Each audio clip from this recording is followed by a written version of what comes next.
with you all today to support Joe Biden, the next President of the United States. On behalf of Brady, I'm thrilled to share our commitment to this campaign and to ensuring that Joe Biden defeats Donald Trump in November. Brady has one singular mission, and that is to end gun violence in this country. Joe Biden shares that goal, and a Biden administration will make it a priority on day one. There is no candidate in this race as committed to this cause as Joe Biden. That's because Vice President Biden knows that the gun violence epidemic in our country is a true but preventable crisis. He knows that when we say 100 people a day die from gun violence in our country, that's 100 fathers, mothers, sisters, and brothers. That is 100 people too many. It's hundreds of lives ripped apart in every community across this country.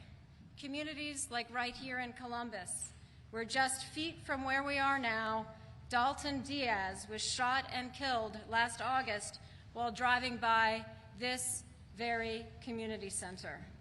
Vice President Biden has seen this up close.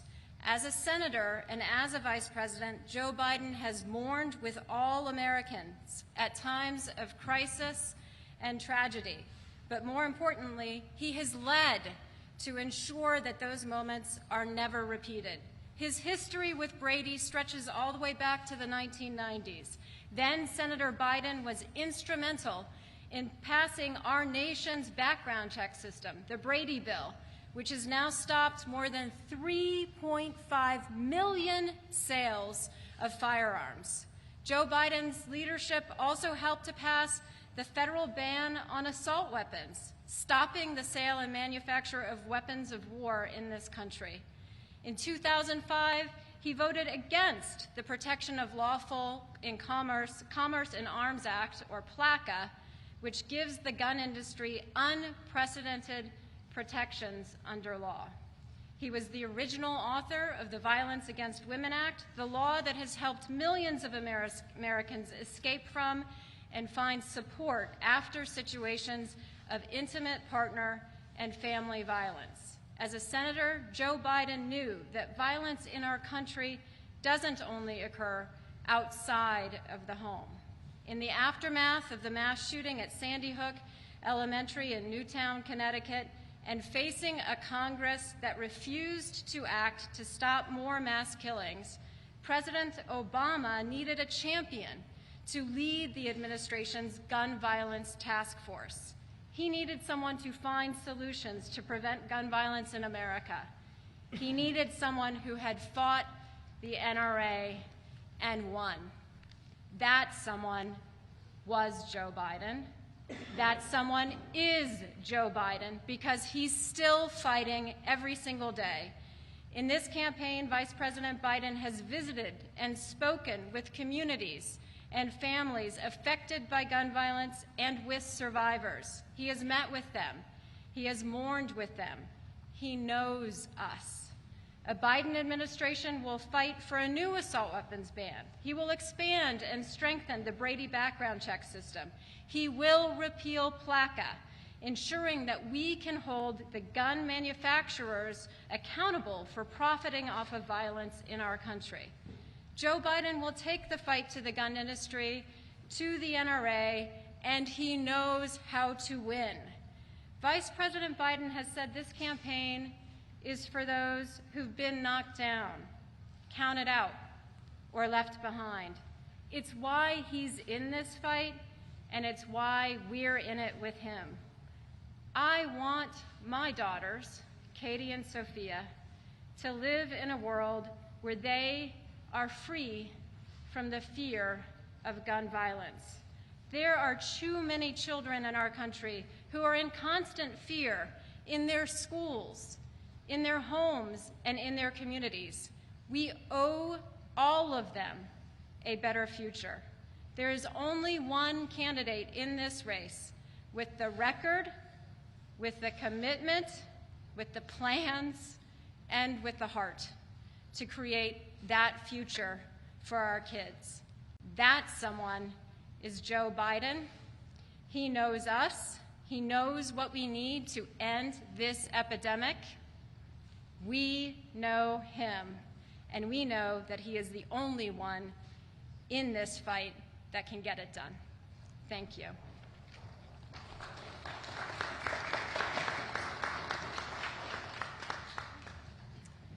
Thank you so much. My name is Shannon Watts. I am the founder of Moms Demand Action, the grassroots arm of Everytown for Gun Safety. And yesterday, our organization was so thrilled and honored to endorse Vice President Biden for president. The choice was clear.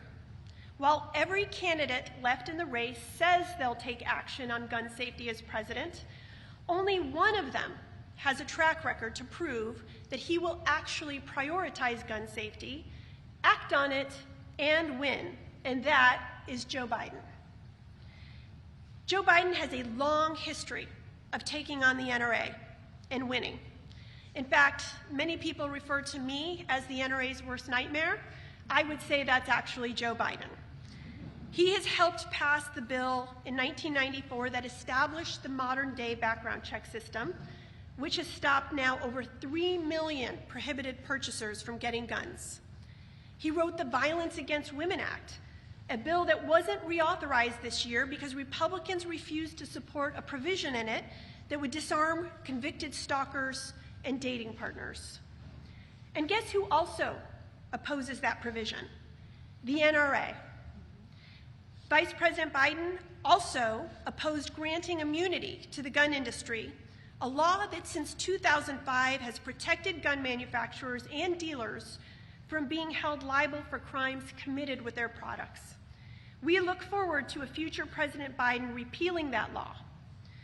And in 2012, after the horrific shooting at Sandy Hook School in Newtown, it was Vice President Biden who President Obama asked to lead his gun safety task force, something he has remained committed to for years, despite battling a Republican Congress beholden to the NRA. And that is when I first met Joe Biden in 2013, along with so many Moms Demand Action volunteers, and we knew that he would be our champion.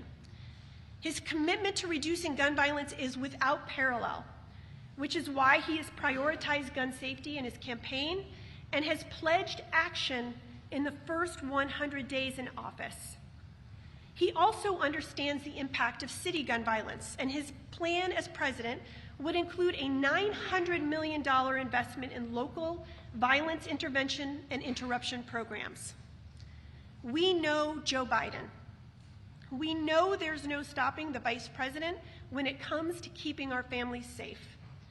And there is no stopping our millions of volunteers, supporters, and gun violence survivors from getting him into the White House. Joe Biden knows that mothers and women are the secret sauce to organizing in America. And by working together between now and November, we will stop the gun lobby's dangerous agenda and pass life-saving federal legislation that we have waited for decades. The moment is finally here, and Moms Demand Action's grassroots army of volunteers will fight like hell to make it happen. Thank you.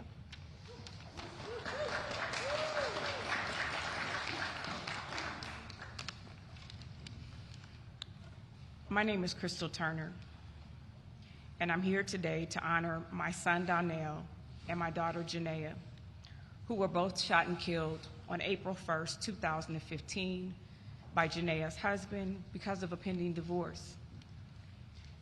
There is nothing in the world that can ever prepare you for getting the call to learn that your world has just been shattered. Not once, but twice. My children were funny, smart, kind, and hardworking, committed to their community. My daughter had opened a child care business, which we ran as a family together. And Janaea had also been named the 2015 Columbus Small Business Owner of the Year Award just several weeks before her murder. I will always be proud to be their mother. However, all that was stolen from me in an instance. I'm now raising Janaea's 2 children, and my grandson Roy is here with me today. And I try hard to celebrate her life so that they understand just how special their mother and their uncles were. See, today we stand here just really several weeks from what would be his mother's 33rd birthday. And several days after that, we'll also celebrate the 5th year anniversary of his mother and his uncle's passing. As brokenhearted as I am, I try to celebrate my children's lives so that my grandchildren know that their mother and uncle were special and loved. No one deserves the pain that my family and I have lived every day. I now live a life where biologically I am my grandchildren's grandmother. Legally, the law defines me as their guardian. And emotionally, I am mother and mommy to one, and yaya and mommy to another. That shouldn't be my story. I am here today because I know that electing Joe Biden as president gets us one step closer to ending this gun violence crisis. I have the honor of meeting Vice President Biden on several previous occasions, and I've seen firsthand how deeply he empathizes with gun survivors. Joe Biden understands the lethal connection between domestic violence and easy access to firearms, and he has worked tirelessly to protect victims of domestic violence, like my daughter, and to keep guns out of the hands of domestic abusers. Joe Biden knows how to beat the NRA and has a plan to do it again.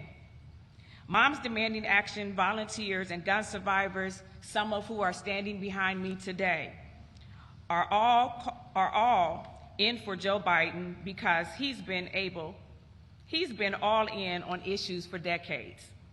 I am grateful for his leadership and ready and determined to do whatever it takes to make him our next vice president. I bring you our next president, former Vice President Joe Biden.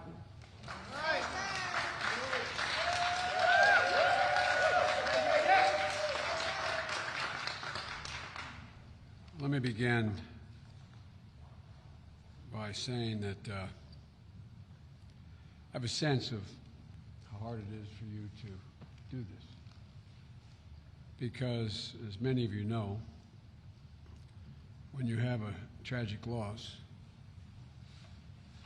no matter how long ago it was, and it wasn't very long ago in your case, when you bring it up, everything comes back. You relive it. You relive it, that moment. And I admire your courage. I wish I had the courage you had years ago when my wife and daughter were killed. Not by a gun, by a tractor trailer. Folks, I want to thank the mayor for the passport into town, as well as for his support. He's had the courage to stand up, along with many other mayors, and say enough is enough. We have to move. We're here today because this community, Driving Park, like almost every community across the country, has suffered greatly due to the epidemic of gun violence. On average, 526 Ohioans are killed, Buckeyes are killed by gun violence every single year, just in homicides. Guns are the second leading cause of death for Ohio's kids, children, and teens. Nationally, we lose 100 people to gun violence every single day, and it's intolerable, yet we seem to accept it as normal. We seem to resign ourselves to the notion of inaction. For families who've been affected by gun violence, normal is a living nightmare. For families in Dayton who learned last year what it means to have a mass shooting rip through the community, normal is unacceptable. For families right here in this community whose losses don't make headlines in national news every day, but who feel the grief just as deeply, normal is an insult. It dismisses the dignity and pride of these communities. It dishonors the value of their lives. And Chris, Sharon, and Crystal, thank you for not just what you're doing in endorsing me, but much more importantly, for sharing your stories. I'm so deeply honored to be joined by real leaders of this movement. These women are driving grassroots action, mobilizing our communities, galvanizing the nation in a way that hadn't happened before. I'm often asked by the press, what makes you think I can get these things done now? Well, because of the people standing behind me, because of the grassroots movement that occurred and is occurring now. Folks, you know, there's a lot to be done, a lot to be done. But as I said, these women are driving the grassroots actions, mobilizing their communities and galvanizing the nation to action. I know a lot of times I get asked, plenty of people have tried to pass gun safety reforms, and they failed. What's different this time? Well, the answer is standing again behind me. And it's not just women demanding action. It's not just Brady. It's not just the organizations that are behind me. It's also the young people.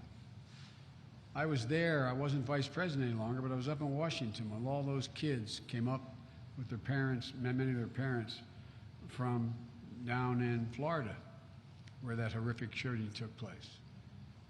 I looked at the faces of these kids and their determination and the fear the congressman had of having to meet with them and look them in the eye.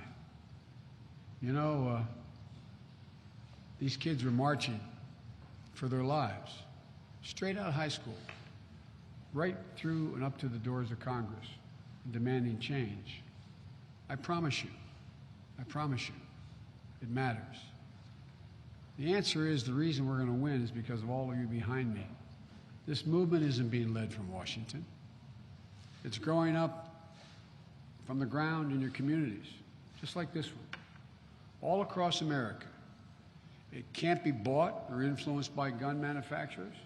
It can't be swayed by the NRA. And that's why the scariest people in America for the NRA are folks like Sharon and Chris, scores of volunteers like Crystal, who've had their lives devastated by gun violence, but who are turning their pain to purpose.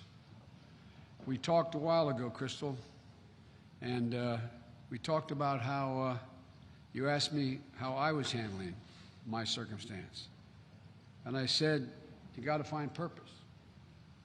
And you found a purpose. Both your children are looking down, man. I believe it because you have purpose and you're helping other kids, other children, other sons and daughters. You know, I know how hard it is to lose a child. I know the grief is overwhelming. You feel like you're being sucked into a black hole in your chest with no way out. You feel like you're being just consumed.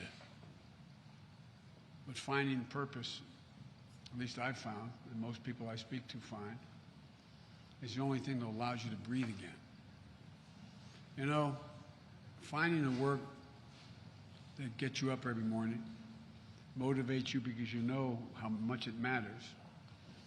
And I'm running for president to make sure we have the leadership in Washington who's going to have your back. And I mean it. Our national character will not abide standing by and doing nothing while thousands of lives are cut short by gun violence in this country. As president, I promise you I will act. You know, I've beaten an NRA before, twice. Passed meaningful gun safety legislation at a federal level. We can do it again. I'm incredibly proud of helping lead the fight to pass the Brady bill. You know, Jim was a friend of mine. Jim worked for my colleague, Bill Roth, who was a Republican, conservative Republican, but on civil rights, civil liberties, all those issues, women's rights, he was solid, very conservative guy. We served together for 3 decades. Never once was there a harsh word among us, between us, or with our staffs. That's where I got to know Jim before he went nationally with the president. And, you know, creating this background system is an incredible change that's taken place. As was mentioned already, we got it done. We kept more than 3 million guns out of the hands of dangerous people. If I could halt for just a second here. I'm not opposed to the Second Amendment. The Second Amendment is an absolute, though. Like any other amendment, it's not absolute. If one of you in here yelled fire and someone gets hurt, you can be sued. It's not free speech. You're putting people in danger. You're putting people in danger.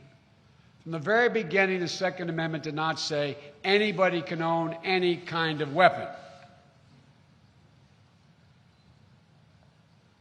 The idea of some of my friends and folks I encounter say the tree of liberty is water with the blood of patriots.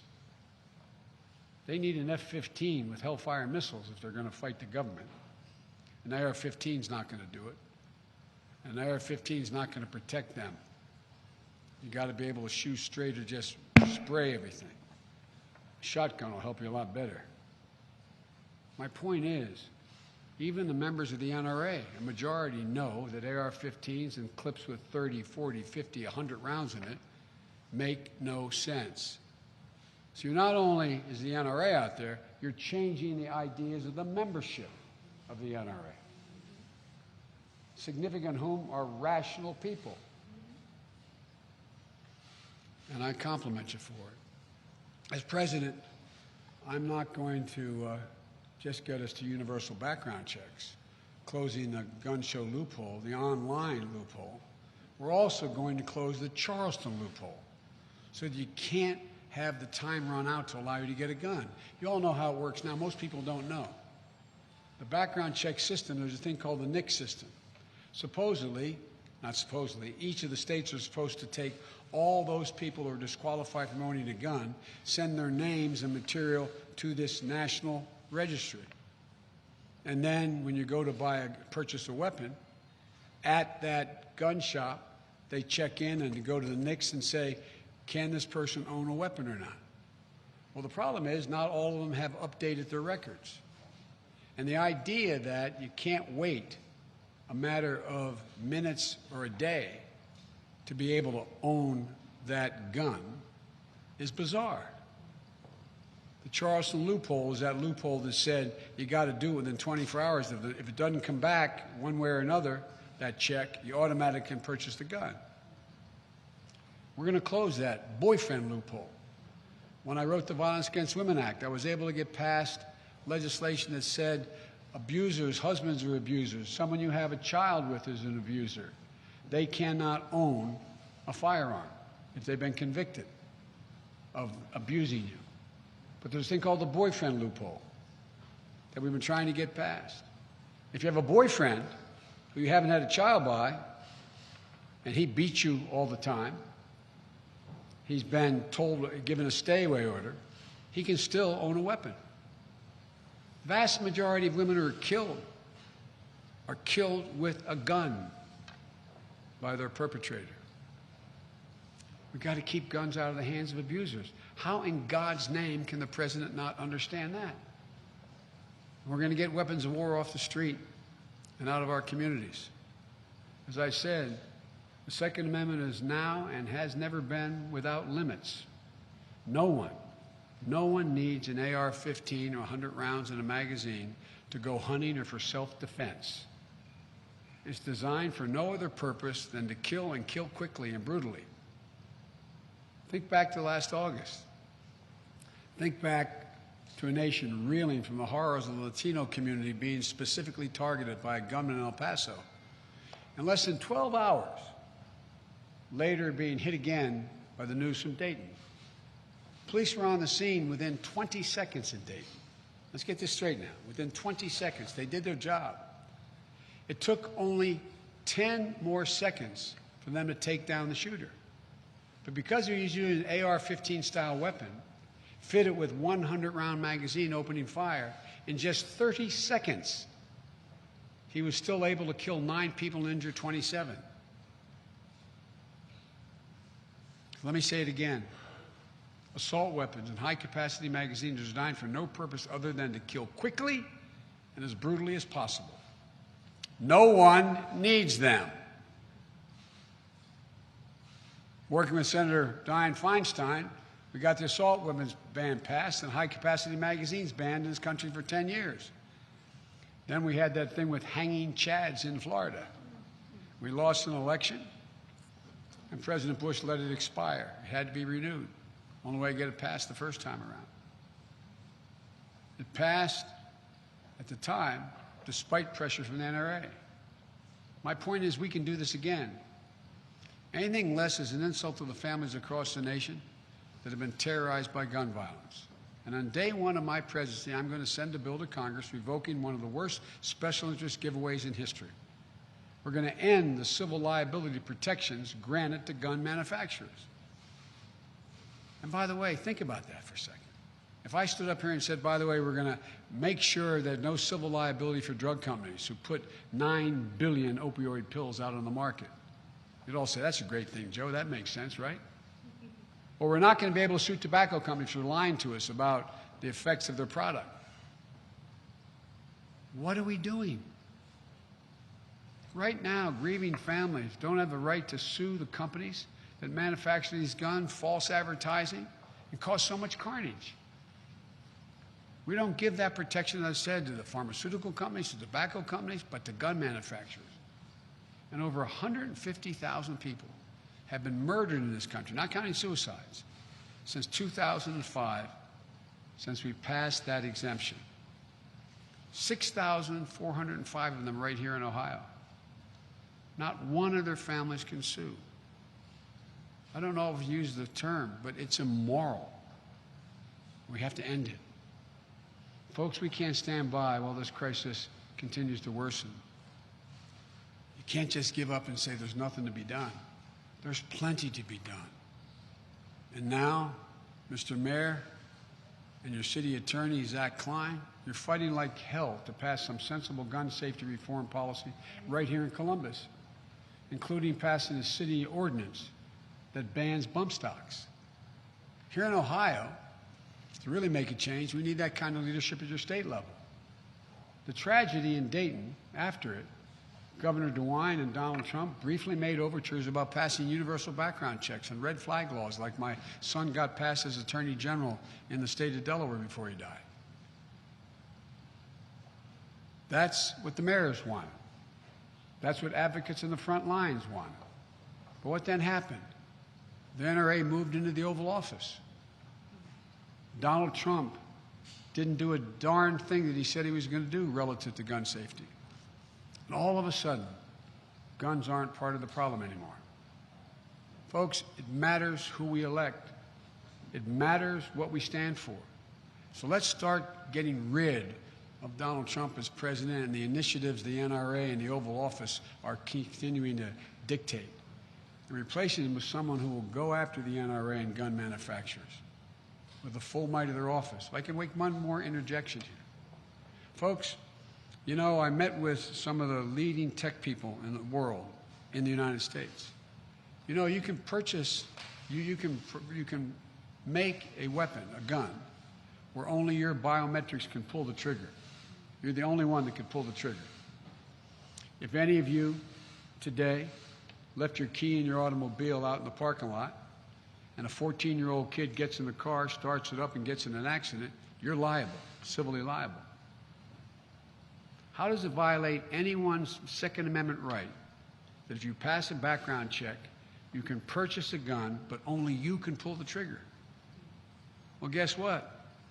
Months ago, they came up with certain pistols that could do that. The stores that were beginning to sell them, all of a sudden they got notice from the gun manufacturers. And all right, if you continue to sell them, we are going to out you. We're not going to support you. We're not going to sell to you. Guess what? They took them off the market. This is about gun sales. Sales. Money. Profit. That's what it's about. So as president, not only am I going to work on this, I'm going to try to rally the tech sector to make sure they rise up and do something that can, in fact, affect what happens. By the way, Sandy Hook wouldn't have happened Wouldn't have happened because Mom left all those guns out. A kid who couldn't pass a background check got them and went to school and killed all those beautiful babies and some teachers. So look, we have to make sure that we hold the House, that is we, the Democrats, hold the House and flip the Senate. We need to make sure we elect Democrats up and down the ballot because I think it's the only place we're going to find the courage to get things done. Not that every Democrat has voted the right way. We've got to fight the NRA. Support what a majority of their constituents think makes sense. Fight for our kids. Fight for a generation of young people who are terrified going to school. Again, the press that follows me knows that I've quoted from the National Psychiatric Association. Kids are most frightened. What's the thing on a scale of 1 to 5 they're most frightened about? Getting shot in school. It's a moral disgrace. Fight to keep guns out of the hands of dangerous people. Fight for communities like this one to make them secure. Look, I've looked at too many devastated family members, too many brave school shooting survivors in the eye, and I've made them all a simple promise, and I've made this promise, that I will do everything in my power. I will never give up this fight until we stop the carnage that is occurring as a consequence of the NRA and the gun manufacturers. And if you stand with me, we'll pass laws to ban killer assault weapons, hold gun makers liable. We can do this. And the reason we can is because of the moms standing behind me. Thank you. Let's go talk. Come on.